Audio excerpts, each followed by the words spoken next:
इंसान का सपना भी कितना ज्यादा अजीब होता है ना। कभी एकदम खूबसूरत और कभी बहुत खूंखार और डरावना। लेकिन क्या हो अगर यही डरावना सपना एक सच्चाई बन जाए। आज की कहानी बहुत इंटरेस्टिंग है, लेकिन उसको स्टार्ट करने से पहले आप सबसे एक क्वेश्चन पूछना चाहता हूँ। आप याद करो, कभी आपके साथ ऐसा हुआ है कि आप सो रहे हो और आपको एक सपना आता है। एक सपने में एक इंसान आता है, लेकिन जब सपना टूटता है तो होश में आने के बाद भी आप उस इंसान को ढूंढने लगते हो। आपको ऐसा प्रतीत होता है कि वो एकदम रियल था, वो कोई सपना नहीं। अब उठने के बाद आप किसी इंसान को तो ढूंढो चलता है, लेकिन आज की कहानी जो रियल स्टोरी है उसमें वो इंसान एक भूत को ढूंढने लगता है। अब देखो, सपने के अंदर से सच्चाई वाले आर्टिकल्स तो बहुत सारे हैं इंटरनेट पे, लेकिन रिसेंटली में मैंने एक ऐसा नया आर्टिकल पढ़ा जिसे पढ़ने के बाद मेरी रूह कांप गई, ट्रस्ट मी। क्योंकि उस आर्टिकल में मैंने राघव की कहानी पढ़ी। कई सी बात है 1995 की, जब एक लड़का जिसका नाम था राघव, वो नागपुर में आरपीएफ यानी रेलवे प्रोटेक्शन फोर्स में काम करता था। अगर आपको नहीं पता है कि आरपीएफ वाले कौन होते हैं तो आप कई बार रेलवे स्टेशन पे जाते होंगे। वहाँ पे जितने भी पुलिस वाले दिखते हैं वो सब आरपीएफ के ही एम्प्लॉय होते हैं, और उन ऑफिसर्स का ये काम होता है कि वो इस चीज का ध्यान रखे कि रेलवे स्टेशन एकदम सेफ हो। ये काफी स्ट्रिक्ट ड्यूटी होती है बाय द वे। अब कुछ लोग होते हैं जिनको दिन में जागना अच्छा लगता है, कुछ लोग होते हैं जिनको रात में जागना अच्छा लगता है, और राघव ऐसा ही था। उसको रात में जागना ज्यादा पसंद था, इसलिए उसने अपनी ड्यूटी को नाइट शिफ्ट में लगवा लिया था। सन 1995 के एंड तक उसका ट्रांसफर हो जाता है दादर मुंबई में। लेकिन नई जगह पर जब वो जाता है तो वो अपने ऑफिसर से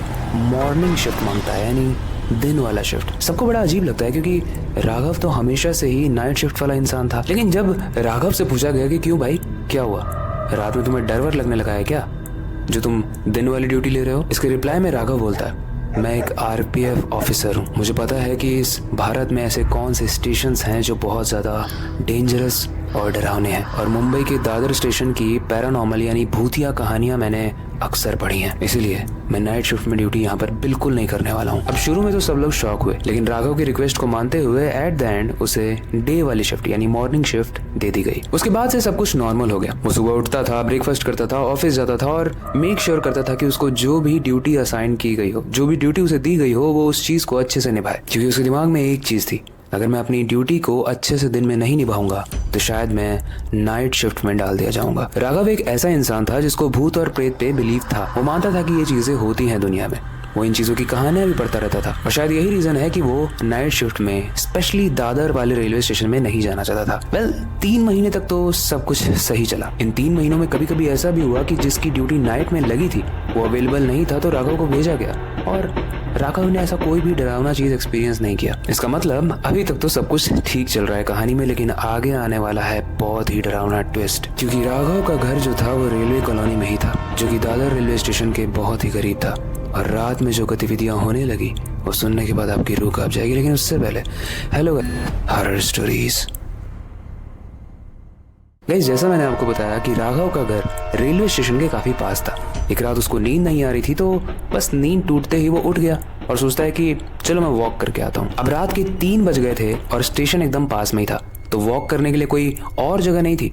वो स्टेशन में गया और प्लेटफॉर्म नंबर 5 पर चला गया। अब बड़ी ही अजीब चीज थी कि जैसे ही वो प्लेटफॉर्म नंबर 5 पर जाता है, प्लेटफॉर्म तो बहुत खाली था, लेकिन उसकी नजर जाती है एक बहुत ही ऊंची सी बिल्डिंग पर, जिसके किनारे पर एक लड़की खड़ी थी, मानो वो वहां से कूद कर सुसाइड करने वाली थी। राघव तुरंत किसी तरीके से लिफ्ट लेता है और वहां ऊपर वाले फ्लोर पर पहुंचता है, और जैसे ही वो छत पर पहुंचता है वहां अकेली खड़ी लड़की रो रही थी, चीख रही थी। राघव उसका हाथ पकड़ता है तो वो बोलती है, मुझे जाने दो, मेरा कोई नहीं है। राघव बोलता है, मैं एक आरपीएफ ऑफिसर हूँ, और अगर तुमने सुसाइड करने की कोशिश की मैं तुम्हें जेल भेज दूंगा। राघव बोलता है, तुम्हारा घर कहाँ है, चलो तुम्हारे पेरेंट्स से बात करता हूँ। शुरू में तो वो मानती नहीं है, लेकिन काफी बात करने के बाद वो कन्विंस हो जाती है और राघव को अपने घर ले चलती है। उस लड़की का घर स्टेशन से थोड़ी दूर एक बिल्डिंग के पास 3rd फ्लोर पर था। घर बहुत पुराना था, एकदम टूटा फूटा, और मेन दरवाजा जिससे उन लोगों ने एंट्री ली, उसके अलावा उस घर में कोई दरवाजा ही नहीं था। दरअसल वो लड़की बताती है कि रिसेंटली में ही उसके माँ बाप की मृत्यु हुई, और उसके माँ बाप के अलावा इस दुनिया में उसका कोई नहीं है। राघव उसकी बात तो सुन रहा था, लेकिन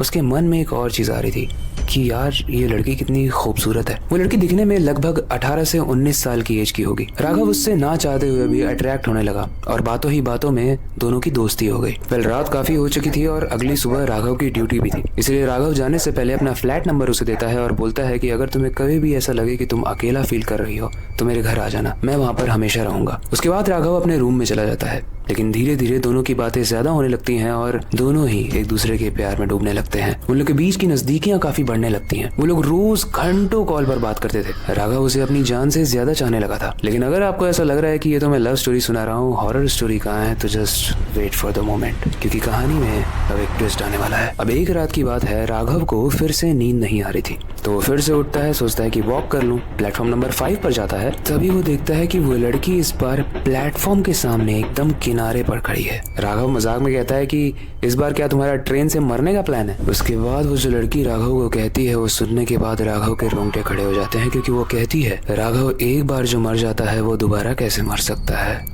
उसके बाद वो स्माइल करती है, मुस्कुराती है। राघव को लगता है कि शायद ये आज बहुत सैड है, इसलिए बड़ी अजीब सी बात कर रही है। लेकिन राघव को क्या पता था कि उसे जो पता चलने वाला है वो जानने के बाद उसके होश उड़ने वाले हैं। राघव बोलता है कि अच्छा एक काम करो, यहाँ पर बैठो और हम लोग बातें करते हैं। दोनों बैठकर काफी देर तक बातें करते हैं, और क्योंकि इतने दिन से बातें हो ही रही थी, तो राघव मन ही मन सोचता है कि ये लड़की कितनी प्यारी है, सुंदर भी है, मेरे दिल को समझती भी है, मुझे भी समझती है। मुझे लगता है मुझे इससे शादी कर लेनी चाहिए, इसे प्रपोज कर देना चाहिए, इसे अपनी दिल की बात कह देनी चाहिए। उसके बाद राघव को उसके दोस्त सुरेश का कॉल आता है, और राघव जब उसे उठाता है तो सुरेश बोलता है कि मैं तेरे पास आ रहा हूँ, मुझे कुछ काम है। जैसे ही राघव को पता चलता है कि सुरेश उसके पास आ रहा है, वो उस लड़की को कहता है कि तुम यहाँ से अब चली जाओ, क्योंकि मैं नहीं चाहता कि तुम्हारा ये खूबसूरत चेहरा कोई भी देखे। वो लड़की तुरंत अपनी बिल्डिंग में वापस चली जाती है। लेकिन सुरेश जब राघव के पास आता है तो सुरेश बोलता है मैं तेरे घर में गया था, तू वहाँ नहीं मिला। रात के 3:30 बजे तू प्लेटफॉर्म पे क्या कर रहा है राघव? राघव सुरेश को पूरी कहानी बताता है, और बताते हुए कहता है कि तेरी एक भाभी बन गई है, मैं डायरेक्ट तुझे उससे मिलवाऊंगा। अभी राइट नाउ वो थोड़ी कंफर्टेबल नहीं है ना मिलने में। सुरेश पूछता है अच्छा वो रहती कहाँ है भाभी? राघव बोलता है वो सामने वाली बिल्डिंग दिख रही है, उसके 3rd फ्लोर पे रहती है वो। सुरेश के होश उड़ जाते हैं, और वो कहता है जिस बिल्डिंग पे तू पॉइंट कर रहा है ना, वो बिल्डिंग कब की खंडहर हो चुकी है, वहाँ कोई भी नहीं रहता, ना वॉचमैन, ना लाइट, और ना ही कोई लड़की। तू वहाँ किस लड़की से मिल के आया है? राघव बोलता है अरे यार बिल्डिंग पुरानी है, थोड़ी खंडहर जैसी दिखती जरूर है, बट लोग रहते हैं, और वो भी रहती है, वो 3rd फ्लोर पे रहती है, मैं मिल के आया उससे। सुरेश राघव के कंधे पर हाथ रख के बोलता है कि भाई जिससे तू बात करके आया है वो कोई इंसान नहीं, बल्कि एक मरा हुआ इंसान, यानी कोई आत्मा या भूत है। राघव बोलता है कि तू कुछ भी बोल रहा है, मैं उससे प्यार करता हूँ यार, सच में वो वहाँ पे है। उसके बाद सुरेश बोलता है कि अगर तुझे इतना ही कॉन्फिडेंट है कि वो वहाँ पे रहती है तो मुझे ले चल वहाँ पे और दिखा मुझे। राघव सुरेश का हाथ पकड़ता है और सीधे उस बिल्डिंग के 3rd फ्लोर पे ले जाता है। लेकिन आज थोड़ा डिफरेंस था, आज कोई भी लाइट नहीं जल रही थी, और जैसे ही वो लोग 3rd फ्लोर पे पहुंचते हैं उसका दरवाजा टूटा हुआ था और अंदर से पूरे तरीके से रूम जला हुआ था। इनफैक्ट वो पूरी बिल्डिंग ही एकदम जली हुई प्रतीत हो रही थी। राघव बोलता है कि वो लड़की गई कहाँ, यहीं तो थी। राघव भाग कर छत पे जाता है कि कहीं वापस से सुसाइड तो नहीं करने लग रही, लेकिन वो लड़की वहाँ भी नहीं होती है, और छत भी पूरे तरीके से जली होती है। थोड़ी ही देर में वो बिल्डिंग खिसकने लगती है, और सुरेश बोलता है कि हमें जल्दी से नीचे चलना चाहिए क्योंकि ये बिल्डिंग बहुत कमज़ोर है। राघव बोलता है कमज़ोर है मतलब? उसके बाद सुरेश बताता है कि बहुत साल पहले मुंबई के इस दादर रेलवे स्टेशन पर आग लग गई थी, जिसमें बहुत सारे लोग मर गए थे, और ये आग यहाँ के आसपास की बिल्डिंग्स में भी पहुँच गई थी, जिसमें से ये वाली बिल्डिंग पूरे तरीके से जल चुकी थी। यानी इसमें जितने भी लोग थे वो चिल्लाते रहे, हेल्प मांगते रहे, लेकिन कोई भी उनकी मदद नहीं कर पाया। उसके बाद सुरेश राघव से कहता है तुझे याद है तू कहता था कि दादर रेलवे स्टेशन बहुत हॉन्टेड है, बहुत डरावना है? वो क्यों है पता है? क्योंकि इसी बिल्डिंग में जहाँ पे आग लगी थी उसमें जितने भी लोग जले थे उनकी आत्माएं आज भी इसी रेलवे स्टेशन पर भटकती हैं, और किसी न किसी रूप में किसी न किसी को दिखती रहती हैं। राघव शॉक में था क्योंकि उसे उस लड़की से प्यार हो गया था, और जिस लड़की से उसने प्यार किया था वो कोई इंसान था, कोई भूत थी, या फिर उसकी रात का बस एक सपना। राघव को ये समझ ही नहीं आ रहा था। उसके बाद राघव जब रात में सोने के लिए आंखें बंद करता है तो उसे फिर से वो लड़की नजर आती है, लेकिन जब वो जागता है तो वो लड़की गायब हो जाती है, वो लड़की उसे मिलती ही नहीं है। राघव जब आंख बंद करता है तो वो बहुत खुश होता है, लेकिन राघव जब उठता है तो वो बहुत दुखी होता है, और इसी इमोशंस के स्विच के चक्कर में उसका दिमाग मेंटल और पागल होने लगता है, और इसी चक्कर में एक दिन वो उसी बिल्डिंग पर जाकर कूद कर अपनी जान दे देता है। गाइस ये कहानी तो यहीं तक थी। ये कहानी काफ़ी ज़्यादा दर्दनाक, स्ट्रेंज, अजीब और डरावनी भी थी। वेल ये तो मैं कह सकता हूँ कि मैंने भी कई बार ऐसे सपने देखे हैं। मतलब ज़रूरी नहीं है कि किसी लड़की के साथ समय व्यतीत करने गई हूँ, लेकिन ऐसे बहुत सारे सपने देखे हैं जिसमें जब मैं उठता हूँ तो मुझे लगता है कि ये चीज़ें शायद सपने में हुई हैं जो अब रियलिटी में हो रही हैं, या फिर शायद ये रियलिटी में हुई हैं जो सपने में हो रही हैं, या कई बार इसका एक मिक्स भी नज़र आता है। क्या आपके साथ कभी ऐसा हुआ है कि आपने किसी चीज़ को सपने में देखा हो और सच में एकदम हूबहू वैसा ही चेहरा आपके सामने नजर आए? वेल, हो सकता है अगर जगने के बाद वो चेहरा आपके सामने नजर आ रहा है तो वो चेहरा असली नहीं, कोई मायावी भूत हो। वेल, आपको क्या लगता है? आप हमें कमेंट सेक्शन में ज़रूर बताना। आई होप आज की स्टोरी आपको सुपर इंटरेस्टिंग लगी होगी, थोड़ी सी डरावनी भी लगी होगी और काफ़ी मज़ा भी आया होगा।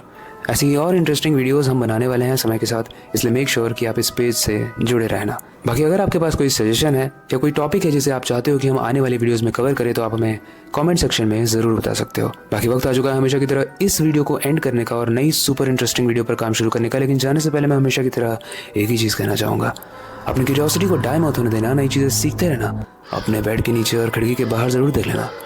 मिलते हैं अगली वीडियो में। बाकी ऐसी वीडियोस को देखो,